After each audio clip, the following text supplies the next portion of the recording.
वक्रतुंड महाकाय सूर्यकोटि संप्रभ निर्विघ्नं कुरु मे देव सर्वकार्येषु सर्वदा। बोलो गजानन जी महाराज की जय हो, रिद्धि सिद्धि की जय हो। आज आपको युधिष्ठिर बता रही हूँ कि युधिष्ठिर को कलयुग का ज्ञान था कि क्या होगा कलयुग में। पांचों पांडव एवं द्रौपदी जंगल में छुपने का स्थान ढूंढ रहे थे। उधर शनिदेव की आकाश मंडल में पांडवों पर नजर पड़ी। शनिदेव के मन में विचार आया कि इन पांच में बुद्धिमान कौन है, परीक्षा ली जाए। शनिदेव ने एक माया का महल बनाया।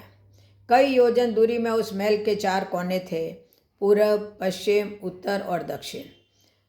अचानक भीम की नज़र महल पर पड़ी और वो आकर्षित हो गया। भीम युधिष्ठिर से बोला, भैया मुझे महल देखना है। भाई ने कहा जाओ। भीम महल के द्वार पर पहुंचा। वहाँ शनिदेव दरबान के रूप में खड़े थे। भीम बोला, मुझे महल देखना है। तो शनिदेव ने कहा, महल देखने की कुछ शर्त है। पहली शर्त, महल में चार कोने हैं, आप एक ही कोना देख सकते हैं। दूसरा शर्त, महल में जो देखोगे उसकी सार सहित व्याख्या करोगे। तीसरा शर्त, अगर व्याख्या नहीं कर सके तो कैद कर लिए जाओगे। भीम ने कहा, मैं स्वीकार करता हूँ, ऐसा ही होगा। और वह महल के पूर्व छोर की ओर गया। वहाँ जाकर उसने अद्भुत पशु, पक्षी और फूलों एवं फलों से लदे वृक्षों का नज़ारा देखा।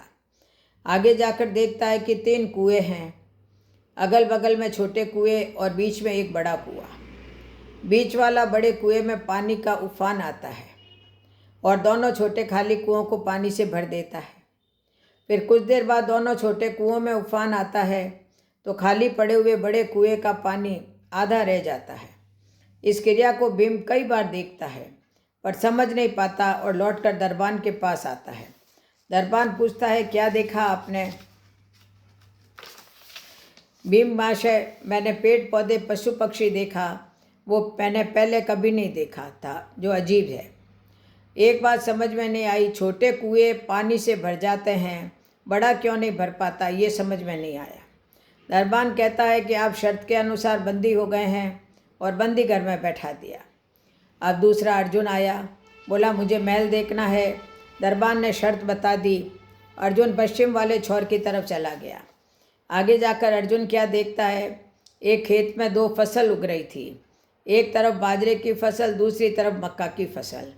बाजरे के पौधे से मक्का निकल रहा था तथा मक्का के पौधे से बाजरे निकल रही थी। अजीब लगा, कुछ समझ नहीं आया, वापस द्वार पर आ गया। दरबान ने पूछा, क्या देखा? अर्जुन बोला, महाशय सब कुछ देखा पर बाजरा और मक्का की बात समझ में नहीं आई।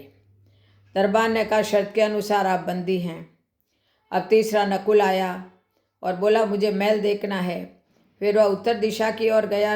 वहाँ उसने देखा कि बहुत सारी सफ़ेद गायें जब उनको भूख लगती है तो अपनी छोटी बच्चियों का दूध पीती है।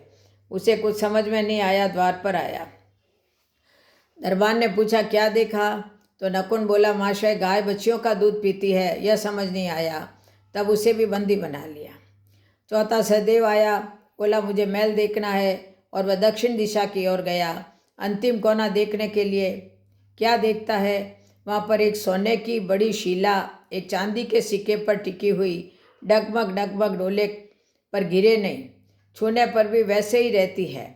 समझ नहीं आया, वह वापस द्वार पर आ गया और बोला, सोने की शिला की बात समझ में नहीं आई, तब वह भी बंदी हो गया। चारों भाई बहुत देर से नहीं आए तो अब युधिष्ठिर को चिंता हुई। वह भी द्रौपदी सहित महल में गए। भाइयों के लिए पूछा तो दरबान ने बताया कि वो शर्त अनुसार बंदी है। युधिष्ठिर बोला, भीम तुमने क्या देखा?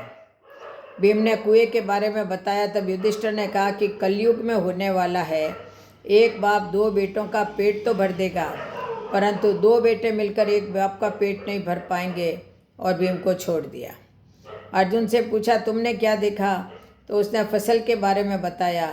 तो युधिष्ठिर ने कहा, कलयुग में यही होने वाला है, वंश परिवर्तन, अर्थात ब्राह्मण के घर शूद्र की लड़की और शूद्र के घर बन्य की लड़की ब्याही जाएगी। अर्जुन भी छूट गया। नकुल से पूछा, तुमने क्या देखा? तब उसने गाय का वृत्तांत बताया। तब युधिष्ठिर ने कहा, कलयुग में माताएं अपनी बेटियों के घर में पलेंगी, बेटी का दाना खाएगी और बेटे की सेवा नहीं करेंगे।